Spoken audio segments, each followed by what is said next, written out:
زي ما احنا معودينكم على طول في القناة بتاعتنا بنجيب لكم الحاجات الجديدة والحاجات المختلفة. السماعة اللي معانا النهاردة قبل ما اشتريها ما كنتش مقتنع بفكرتها بصراحة، وهي سماعة من براند جيروم، وهي مخصصة بشكل اكبر للناس اللي عايزين يسمعوا ميديا من خلال سماعات البلوتوث وهم نايمين. سماعة من براند جيروم زي ما انتم شايفينها كده، سماعة صغيرة جدا. ان شاء الله في الفيديو بتاعنا النهاردة هنشوف اهم المميزات واهم العيوب اللي موجودة في السماعة ديت. والجديد في السماعة ديت ان بيجي معاها ماسك للنوم علشان تقدر تستخدمه وانت بتستخدم السماعة في نفس الوقت. تابعوا معانا الفيديو للاخر.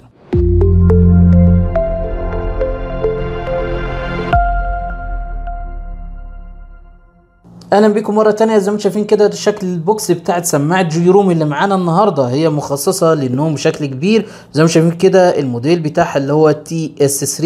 لو جينا بصينا كده على اهم المواصفات، هنا في وزن بتاعها 3 جرام، فالنويز كانسليشن، والبطاريه بتاعتها 5 بلس 20 ساعه. وهنا ده اهم المرفقات بتاعتها هنبص عليها دلوقتي. لو جينا بصينا كده على المرفقات هيظهر معانا هنا قطع السيليكون دي كلها علشان تقدر تختار القطعة او المقاس المناسب ليك واللي يكون بيريحك برضو وانت نايم.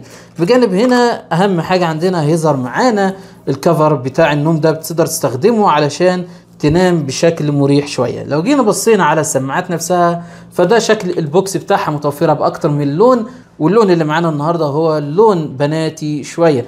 تيجي طبعا الكفر بتاعها او الباب بتاعها هنا من اللون الشفاف، ويظهر معانا هنا السماعات، وهنا اللمبه بيبين لك مستوى الشحن، وهنا البنات بتاعه الشحن.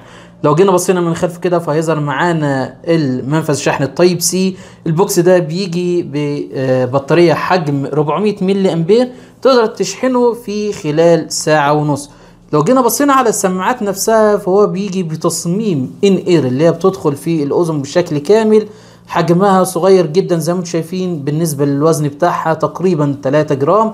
بصراحه انا بعد ما استخدمتها لقيت ان هي مش بتحس بيها في ودنك بصراحه بعد ما بتلبسها، لان هي بتكون مريحه جدا والحجم بتاعها صغير. لو جينا اتكلمنا على البطاريه فعايز اقول لك ان السماعات ديت بتيجي بحجم بطاريه 30 ملي امبير لكل سماعه منهم.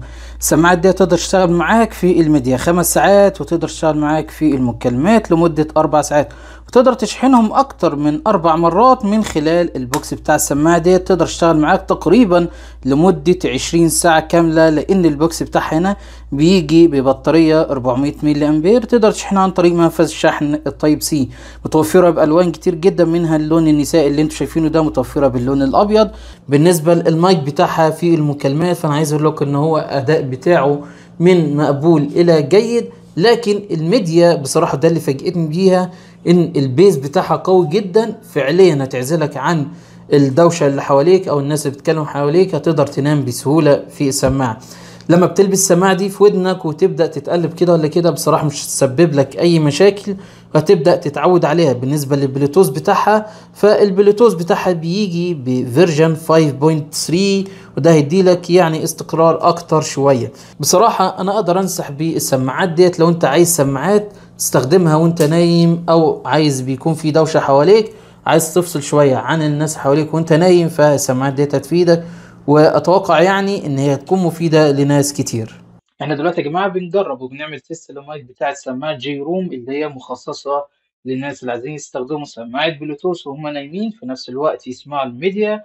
والسبب الاكبر ان هم لو عايزين يناموا في مكان هادي وفي دوشه حواليهم، فدي هتنفعهم جدا ان هي تفصلهم عن الدوشه اللي حواليهم ويناموا بشكل افضل. وبكده يا جماعه احنا وصلنا لنهايه الفيديو. اللي عايزين تعرفوا الاسعار وازاي ممكن تشتروها فانا سايب لكم اللينكات تحت، تقدروا تشتروا من الروابط اللي انا سايبها. اتمنى يكون الفيديو عجبكم. مره تانية ما تنسوش تشتركوا في قناتنا على اليوتيوب، وتتابعونا على الفيسبوك وانستجرام وتويتر، واستنونا في الفيديوهات الجايه هنكمل مع بعض المنتجات الجديده من شركه جيروم.